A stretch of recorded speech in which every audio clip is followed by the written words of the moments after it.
So what is going on here? When we're faced with a close associate, somebody close, and we're noticing odd patterns of behavior, it's interesting to ask what or who is coming through the mental interface of the soul with the physical form. In my view, that is what is happening here. Essentially, there's something in the field that is running the person. I talk about humans as being alive with a living soul. And today we're going to talk about a different version of being a human being. Normally, this is the diagram that I use to talk about the human being. Here's the head, here's the body, here's the arms. And so this is a person in the human energy field with their soul light on and shining. I want to talk about the energetics of manifesting the soul light or not. So the body's here in the circle, but we're not going to focus on that. So let's say that this would be the sun here. I used the image of the sun for the soul. Let's say that the sun here represents a person who is connected with God, the Most High, the creator of the universe, or connected with their own soul that is able to embody their divinity, has spiritual experiences, has an active spiritual life. And I would also include in this people who are deeply involved in nature, where they sense like the spirit and essence and flow of the divinity that is in all of that. So this would be an example of someone who's really turned on, like really embodying their soul light. Maybe they're experiencing a fifth dimensional state a lot during the day. You can also call this a prayerful state, when you're in that sense of connected prayer and able to be in that significantly during the day. It could also be someone in a meditative state who really embodies that centeredness that you feel in that really fully in day to day. Now, this is normally what I'm talking about when I do videos and talk about people and our experiences and having connecting with our soul. I'm talking about activating the soul light within the heart and expanding that through the field. Now, I want to share with you something that a lot of us will encounter in our life, and something that I have encountered in my life in ways that has really changed my life and set me on a path of wondering what is going on, right? And then it eventually led to here, where now I'm doing a presentation. There are times where the soul light is diminished within the body. We don't feel very connected with our own soul. Okay, sometimes the light is very low, so to speak. And there are people who don't really have spiritual experiences and who are not also experiencing the spirituality of the natural world. They're just not experiencing anything. So their light can go very low. And there's also a situation where in the energy field, the light can just be covered over. And maybe this is a person that doesn't have spiritual experiences of any kind. Or maybe this is someone who has had trauma, or something has happened to them, or there was war, or whatever the circumstances were that caused the heart to shut down essentially and cover over itself. And in doing so, the soul light either stays very hidden and private to that person, okay, but usually I use this drawing to represent that, or it's almost like they're disconnected from the light of soul, from the sense of God. And I had a spiritual teacher who would say, see perfection in the other person. And it took me a long time to understand what that meant. In my view, what it meant was no matter what I might perceive, that is somehow perfect for the other person, perfect for their soul path, whatever that path is, even if it's a path of disconnection. What's really shocking is when someone goes from like this state to this state, and then instead of going back to this state, they then go to this state. When we are in relationship with others, that's partly been my experience of being in a relationship with another person, and then there's a drastic change, right? And then you're like, what happened? If someone drastically changes, I'm not saying that this is exactly what happened for you. You have to use your personal assessment, your personal discernment. This is simply an interesting story that I'm telling right now of one of the things that can happen for some embodied souls, embodied in human form. So what happens is that when a person has their soul light covered over, right? And then there's an aspect of hardening of the heart that happens here. Whatever's going on for them, that this is how they react. The heart, the area over the heart can become hardened. Now, when people have a spiritual awakening, it's my feeling, a lot of times what happens is they are coming out of this kind of stage, and the hardening over the heart starts to crack and break up. And interestingly, normally, often, another traumatic event happens that causes that. And so, many times we talk in my videos about asking the divine to turn all to our highest good. I have a belief and assertion that the divine does turn everything to the highest good over time, right? And that's very individual. It's on an individual basis. And it helps if we ask, if we engage with divinity.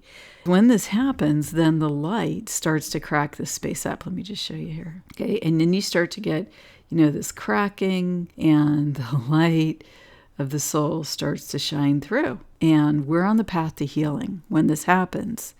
Then we're back into recovering the soul connection, expanding the soul connection, clearing the detritus from the field, which would be this sort of a covering over the field related to whatever the traumatic experience was, or the state of being or mental attitudes that a person was in. Well, when these are cleared, then the field becomes lighter, and we can intentionally request that the soul light pour through our body, fill our energy field. So that's a path to healing from that standpoint. But there are other times when a person goes from here to here, and spiritually, for whatever reason, cannot or does not recover. And it's my feeling that for a time, the soul stays with the person, but over time, under certain conditions, there can be a shift in terms of who is present in this physical body. And I think that what happens here is that we can get into what I would call high-functioning physical form without a living active soul connection, low-functioning physical form without a living active soul connection. And then you can also get possession by an entity, or you can essentially be run by a fractal of the personality that does not represent the whole person, but that fractal takes over. This doesn't relate to every situation. Okay, so I'm talking about a specific situation where there's an entity running the person, or a fractal of the personality.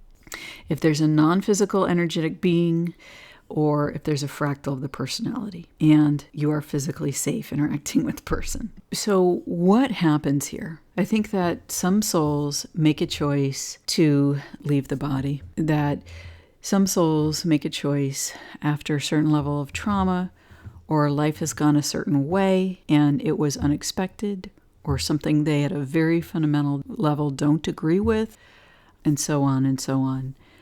I think there are times when the soul leaves the body. And then essentially the body is operating at a base level, because the soul energy has to fuel the body at some level, or the body would die. So essentially, it's my view that in some cases, in some experiences, the soul essentially loses control of the body. And the person is just kind of running around on automatic, and the soul has completely lost contact. Yeah. On the one hand, I think that it's part of a experience of incarnation because of what life can be like on Earth and the range of choices available here. If the range of choices that a person makes are such that the soul simply abhors the range of choices, then it won't agree under certain circumstances to fuel the body. So I'm also not talking about a soul that is of chaos incarnating as a chaos crew member. That's not what I'm talking about here. I'm talking about a person who has a lighted connection. But then through trauma or through their choices or something happens. So if the soul has lost control of the body, I think that there's a couple situations that come up. The person can be full functioning. They can appear like a regular person. They're interacting with you. They're having dinner with you. They're talking with you. Everything's fine. The determinants of how well a person functions when the heart is completely covered over and then the choices are such and the trauma is such that the soul has departed, but the body is still alive. So this is the soul has lost control of the body. I think there's some key determinants here. The first is the soul connection or the spiritual beliefs. If a person had a spiritual nature from childhood or from pre-trauma, I think that helps. If the person's mental health was well pre-trauma, I think that helps. If the person had their personality well integrated prior to the trauma, I think that helps. But what happens over time, I believe, is that there's a degradation to a base level of functioning. What causes a reversion to a base level of functioning, I believe, is the following.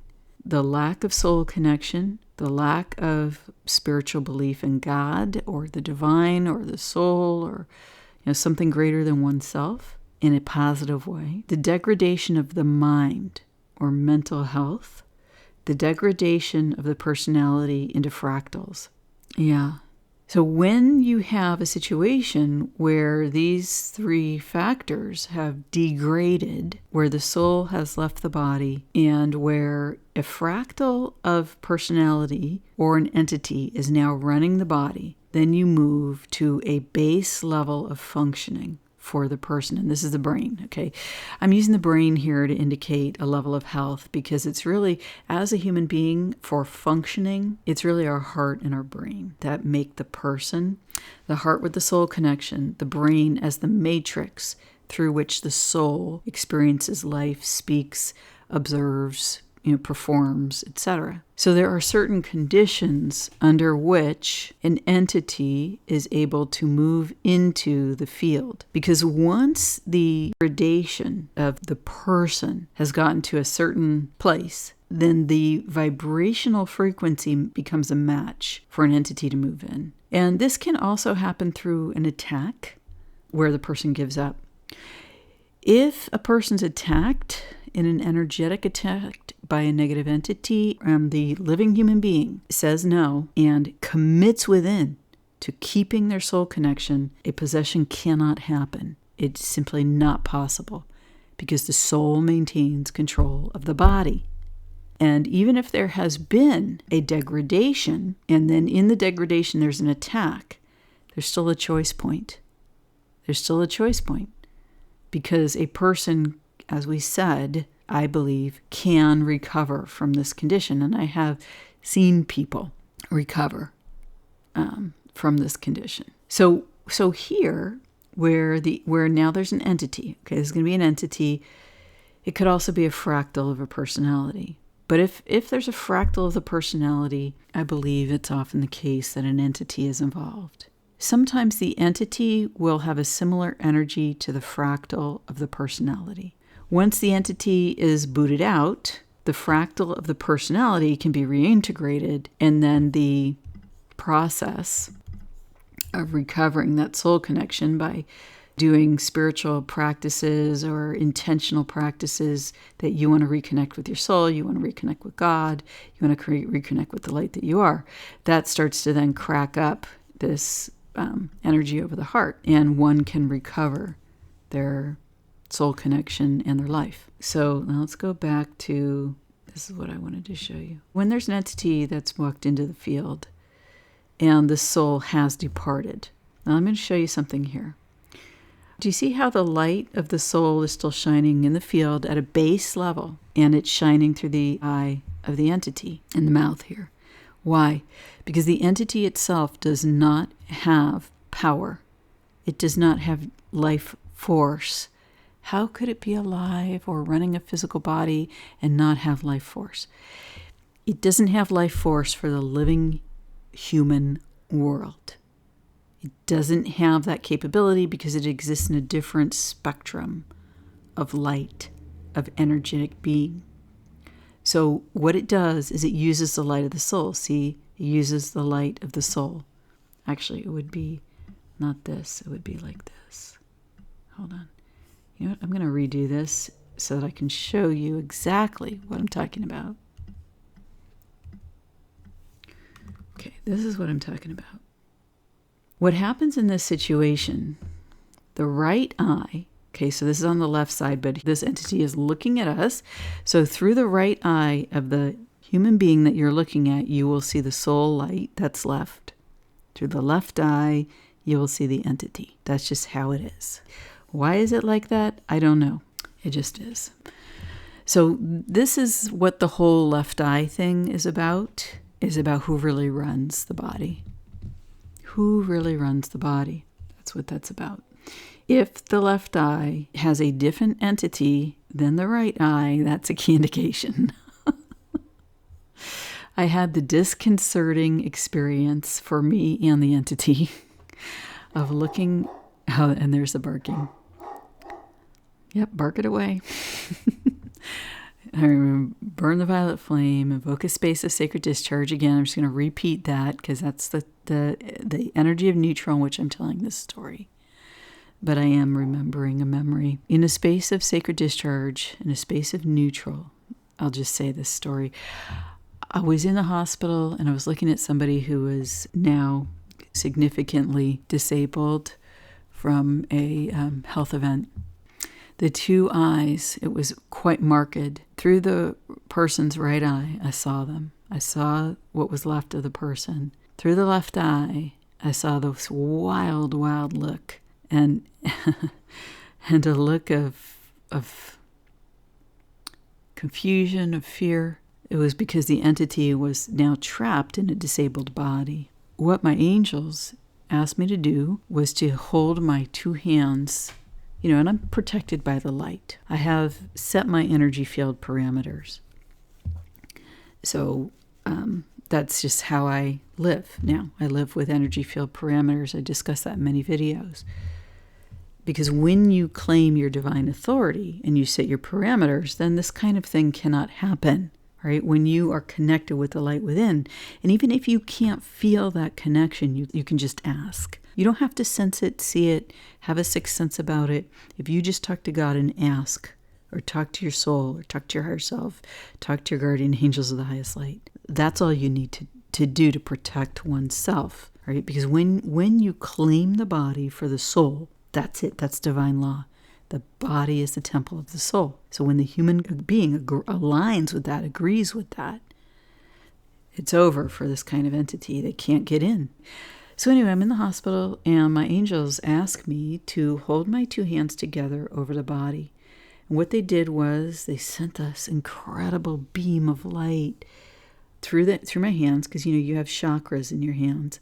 They sent it through the hands and it went into the person's body, and the entity popped out of the body and then was standing beside me. Now, of course, as soon as I saw that, I asked Archangel Michael to be with me and to protect me and to sort of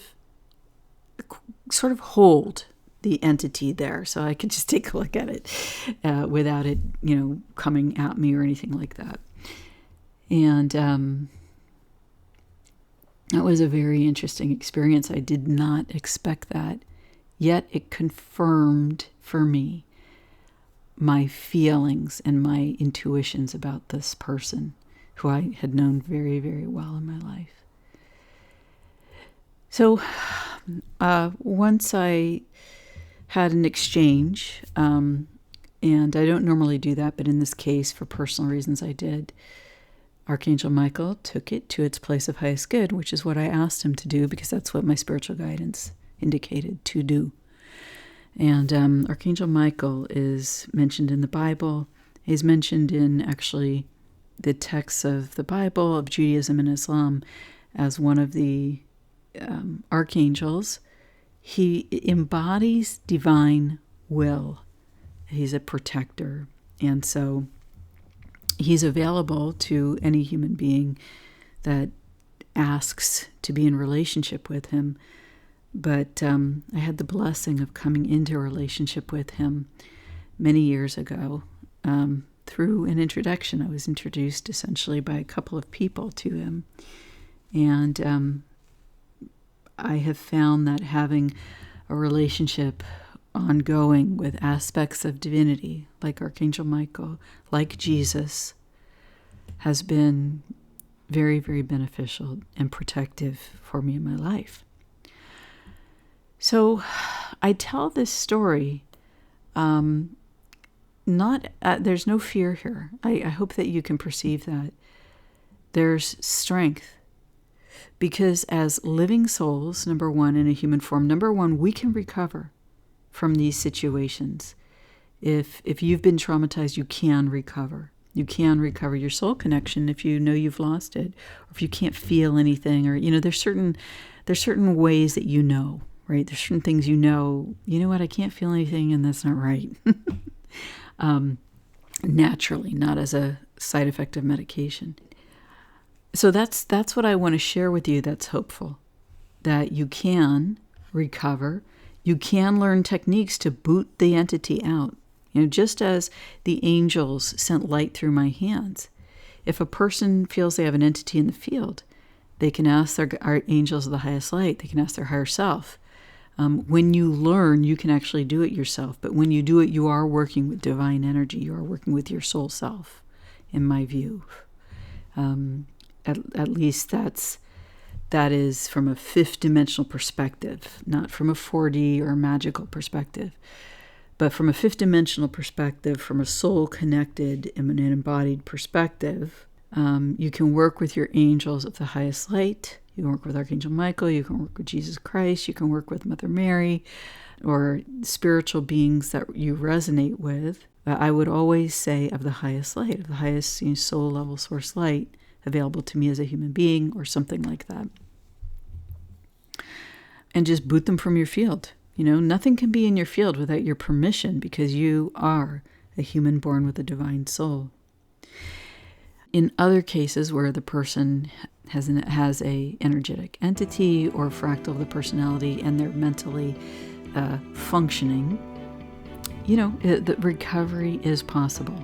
Recovery of the soul in the living body is possible. Miracles can happen. Miracles can occur.